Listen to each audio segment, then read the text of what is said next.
Muito bem, chegou a hora de falar de O Beco do Pesadelo e a volta de Guilherme Del Toro às telonas depois do seu oscarizado A Forma da Água. Então, assina o canal, acione o sininho, porque vamos sim adentrar na treta. Muito bem, sempre bom falar de Guilherme Del Toro nesse canal, afinal o cara conquistou e com muito mérito o seu lugar no coração dos nerds depois que fez Blade 2, Hellboy, fez A Espinha do Diabo, enfim, o cara fez tanta coisa legal e criou tantos universos, tantas tramas, com tantos tons, com tantas peculiaridades que são únicas dele. Guilherme Del Toro fez o Pacific Rim, enfim, ele tem uma peculiaridade muito grande no trabalho dele e fez por merecer esse lugar no coração dos nerds de todo mundo. E agora ele está voltando depois de ter ganhado o Oscar em 2018 com A Forma da Água, que é uma fábula de amor muito legal, muito bacana. Tem crítica aqui no site, dá para dar uma conferida e relembrar o que a gente escreveu do filme. Mas agora é outra pegada, é uma releitura, é uma história baseada num romance antigo que já virou filme, com uma outra pegada, mas agora ele fez uma adaptação muito própria, muito com a cara do Guilherme Del Toro, embora competente. Eu gostei muito do filme. Eu preciso dizer que o Guilherme Del Toro, ele, neste filme, nessa produção, ele virou meio que um refém ou uma vítima da própria régua que ele subiu com tantas outras produções que a gente tanto gostou, né? É claro que nem tudo é perfeito na obra dele, por exemplo, A Colina Escarlate, mas ele sempre conseguiu entregar. E aqui eu não estou dizendo que ele não entregou. O Beco do Pesadelo é um filme competente do início ao fim. O problema, como eu estava falando, é que a régua dele é tão alta que a gente espera tanta coisa que quando a gente vê uma coisa simplesmente competente, a gente fica com aquele sentimento de que faltou alguma coisa neste filme. Mas vamos lá.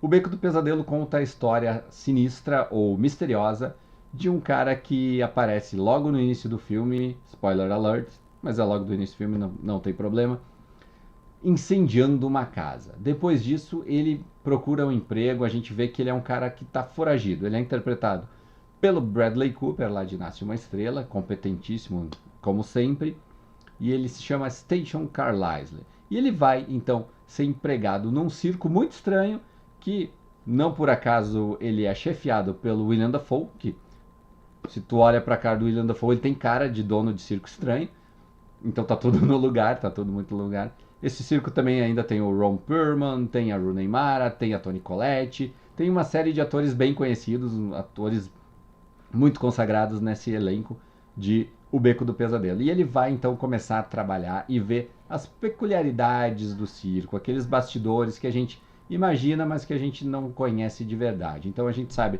que várias das apresentações que um circo apresenta são truques, né?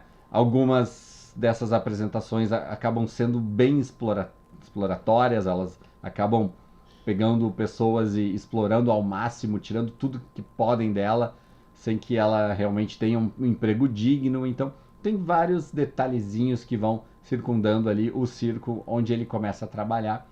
Mas ele começa a se relacionar logo com a Toni Collette, que é a Zina, que é uma mulher que está ali pela parte de mágica, de magia, fazendo os truques de adivinhações, aquela coisa de paranormalidade que basicamente todo o circo tem. Então, ele começa a aprender alguns truques ali, ele vai com o talento dele aprofundando, ele tem uma relação com o marido da Toni Collette que também vai se aprofundando e ele vai meio que aprendendo os truques e ele vai evoluindo esses truques, ele vai evoluindo truques também da personagem Molly, que é a Rooney Mara, que acaba sendo um alvo amoroso dele, e com todo esse primeiro arco de apresentação de O Beco do Pesadelo, a gente vê que ele é um charlatão e ele vai sempre dobrar a aposta em tudo que ele fizer. Ele vai sempre jogar alto, às vezes jogar sujo, e nesse jogar sujo a gente tem algumas coisas bem sombrias que vão fazer a trama ir pra frente. E depois dessa primeira apresentação a gente vai sair do cenário de circo e a gente vai para uma outra pegada, a gente sai de um filme e começa outro filme, basicamente. Ele tem dois tons muito diferentes quando ele está só no circo ou quando ele está fora do circo, com apresentações mais requintadas com os personagens da Rooney Mara e do Bradley Cooper. E, é claro, tudo muito competente, tudo muito no lugar. principalmente a questão do visual, que é muito Guilherme Del Toro, a questão de colocar coisas estranhas nas metáforas visuais que ele coloca, coisas estranhas que a gente fica ali torcendo o nariz, nossa, o que vai ser isso? O que tem a ver? Qual é a relação dessa coisa muito estranha que ele apresentou com o futuro da trama? A gente fica ali instigado a saber o que vai acontecer, principalmente quando a gente está nessa parte do circo. Depois do circo a gente entra numa coisa mais requintada, mais hotel, uma coisa mais Las Vegas, assim, de apresentações requintadas.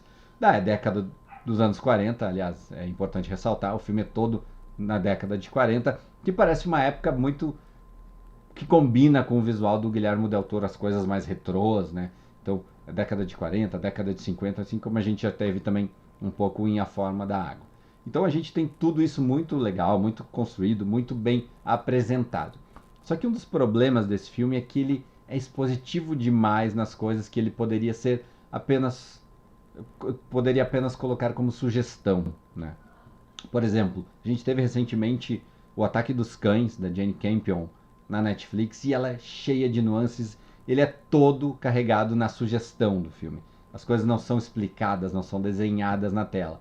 E aqui o Guilherme Del Toro faz basicamente isso. Ele desenha, ele explicita, ele não te dá margem para jogar com coisas que possam ter acontecido, não. Ele é muito, muito claro em tudo que ele coloca. E isso às vezes acaba nos tirando um pouco da ideia de que até colocando um ponto de interrogação na nossa inteligência na hora de interpretar as coisas como elas são mostradas no cinema, na tela de cinema. Então, é muito mastigado, é muito colocadinho, é muito, ó, isso aqui está acontecendo, isso aqui ele fez, isso aqui ele vai fazer, depois vai ter alguma ligação com isso, ele conta um pouco do passado. Então, o roteiro é muito básico, é muito literal, é muito expositivo, e esse é o grande problema, talvez, do filme.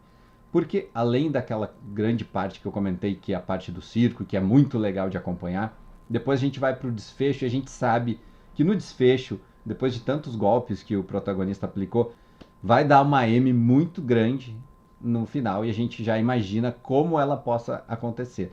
Só que ela acontece com um tom gore, com um pouco de violência, mas sabe aquela coisa que faltou alguma coisa ali, faltou um grande final, uma coisa mais apoteótica. Assim. É um filme mais contido? Sim, pode ser um filme mais contido.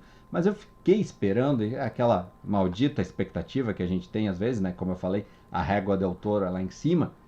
Faltou alguma coisa no final que nos conquistasse, nos mostrasse assim, nossa, que legal, que incrível que o Guilherme Del Toro nos apresentou aqui. E não, no final ele apenas cumpre a sua tabela, coloca os pingos nos is, como ele vem colocando o filme inteiro, e no final ele, além de dar uma sugestão ali do que estava acontecendo com o personagem e de como ele terminou, como ele iniciou e como ele terminou o filme, que fica muito claro, logo quando ele entra numa das cenas finais, quando ele entra num vagão de trem, ele ainda volta e coloca mais ainda na nossa cara o que ele se tornou com um desfecho ainda mais detalhado do que aconteceu no futuro depois de tanta M com o nosso protagonista. Então, sem esses spoilers, sem grandes cargas de entregar o filme, eu fiquei com essa sensação de que ele explicou demais, explicitou demais, desenhou demais e não deixou margem para a gente sugerir ou interpretar ou imaginar o que poderia estar acontecendo ali ou como seria o desfecho desse personagem. Então, basicamente ele desenhou, o filme é legal, o filme é competente, o filme tem grandes estrelas no seu elenco, tem a Cate Blanchett, como eu já falei, tem o Willem Dafoe, tem o Tim Blake Nelson, cara, tem muita gente competente aqui, vale muito a pena conferir na tela grande. Mas eu fiquei com aquela expectativa mais alta de que eu ia sair do cinema encantado, sobretudo depois de A Forma da Água, que o Guilherme Del Toro nos entregou em 2018. Mas foi isso. Um filme legal, um filme competente, um filme que tem suas nuances, tem sua violência, mas que faltou alguma coisa ali no finalzinho. Então, antes de dar nota, eu gostaria só de convidar vocês a darem uma conferida no nosso Apoia-se, apoia.se/vigilianerd, um mundo de recompensas para você. Você entra no nosso grupo VIP, você ganha ingresso de cinema todo mês, então, barbada, você assina como se você estivesse ganhando já, comprando seu ingresso de cinema todo mês. Você assina, nos apoia o canal, ajuda a Vigília a crescer e, claro, confere o seu filminho todo mês, no horário que você quiser, na sessão que você quiser, enfim, com o filme que você quiser. Vale a pena conferir, então, apoia.se/Vigília Nerd. Então, voltando agora para a crítica, a nossa nota, ou melhor, a minha nota para O Beco do Pesadelo é 3,7. Sim, 3,7 é bacana, é legal, é competente. Faltou aquele punch final aí para chegar numa nota 4, uma nota 5, que seria realmente incrível. Mas é isso. Nota 3,7 para O Beco do Pesadelo, de Guilherme Del Toro. Um cara que a gente sempre vai acompanhar, sempre vai curtir e sempre vai estar coladinho para saber quais são os seus próximos projetos. E aí, gostou do vídeo, não gostou? Deixa aí pra gente seu comentário, assina o canal, aciona o sininho, confere nosso Apoia-se, siga a Vigília nas redes sociais, porque você sabe, a Vigília não para.